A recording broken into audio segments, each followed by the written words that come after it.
শীতকালে বাঙালির মিষ্টিমুখ শেষ হয় কিন্তু মোয়া দিয়ে। আর সেই মোয়ার রেসিপি কিন্তু আমি আজকে নিয়ে চলে এসেছি। একদম জয়নগরের মোয়ার মতন কি করে আমি মোয়া তৈরি করছি এই ভিডিওতে আপনাদের সাথে আমি শেয়ার করব। সো পুরো ভিডিওটা দেখার জন্য অবশ্যই ভিডিওটাকে লাইক করে দেবেন, আর যারা যারা আমার চ্যানেলে নতুন তারা অবশ্যই চ্যানেলটাকে সাবস্ক্রাইব করে দেবেন। So let's begin. জয়নগরের মোয়া তৈরির জন্য একটা কড়াইয়ের মধ্যে আমি দিয়ে দিচ্ছি ঝোলা নলেন গুড়।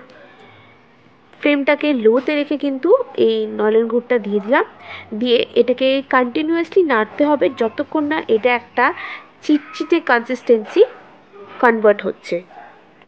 ঝোলা গুড়ের বদলেও আপনারা কিন্তু ডালা গুড় ইউজ করতে পারেন। ডালা গুড়টার জন্য আপনারা সেটাকে প্রথমে মেল্ট করে দেন আপনারা ইউজ করবেন। আমার কাছে ঝোলা গুড় ছিল বলে আমি এখানে দিয়ে দিলাম। এবারে এটাকে আমি চিটচিট করে নেব। ঝোলা নলেন গুড়ের সাথেও আমি ঢালা গুড়টা অ্যাড করে দিচ্ছি। আমার কাছে ঢালা গুড়টা ছিল বলে আমি দিয়ে দিলাম। এবারে এই দুটোকে একসাথে ভালো করে নাড়তে নাড়তে একটা চিটচিটে কনসিস্টেন্সি কনভার্ট করব। ফ্লেমটাকে কিন্তু লোতে রেখে এই গোটা প্রসেসটা হবে। দেখতেই পাচ্ছেন চিটচিটে ভাব চলে এসছে। এইবারে চলুন নেক্সট স্টেপের দিকে এগোনো যাক।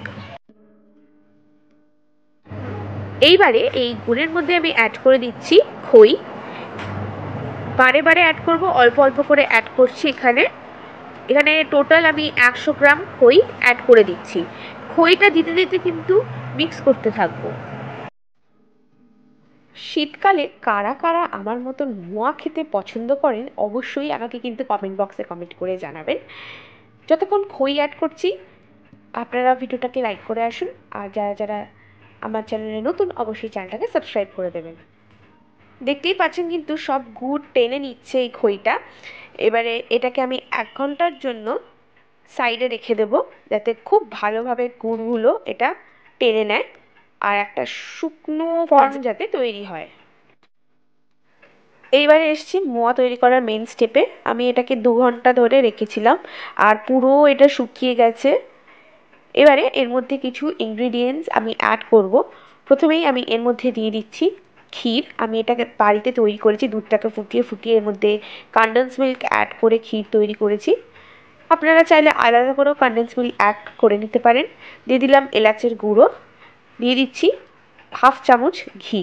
এবারে এই তিনটাকে খুব ভালো করে আমি মাখবো।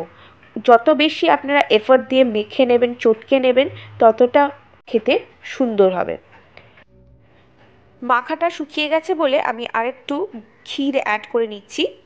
যদি আপনাদের কাছে আর ক্ষীর না থাকে তাহলে দুধ অ্যাড করে নিতে পারেন, বাট ক্ষীরটা কিন্তু অবশ্যই দেবেন। এটাই কিন্তু সুপার একটা ইনগ্রিডিয়েন্টস এই মোয়া তৈরি করার জন্য।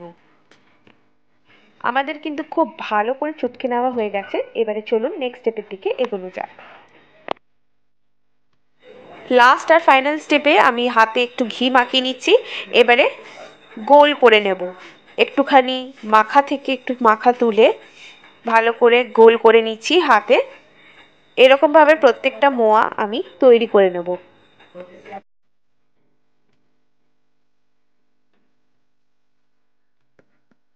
সব মোয়াগুলো তৈরি করা হয়ে গেছে। এবারে ওপর থেকে গার্নিশিংয়ের জন্য আমি দিয়ে দিচ্ছি কিশমিশ।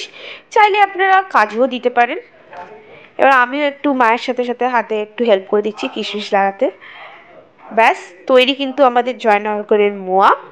কেমন লাগলো ভিডিওটা অবশ্যই আমাকে কিন্তু কমেন্ট বক্সে কমেন্ট করে জানাবেন। আর উপর থেকে আমি একটু গুঁড়ো দুধও ছড়িয়ে দিচ্ছি। এটা অপশনাল, আপনারা দিতেও পারেন নাও দিতে পারেন, বাট টেস্টটাকে আরও এনহ্যান্স করার জন্য আমি গুঁড়ো দুধ অ্যাড করে দিলাম। তৈরি হয়ে গেছে আমাদের রেসিপি জয়নগরের মোয়া। এইটা আপনারা অবশ্যই বাড়িতে ট্রাই করবেন এবং আমাকে কমেন্ট বক্সে কমেন্ট করে জানাবেন ভিডিওটা কেমন লাগলো। ধন্যবাদ।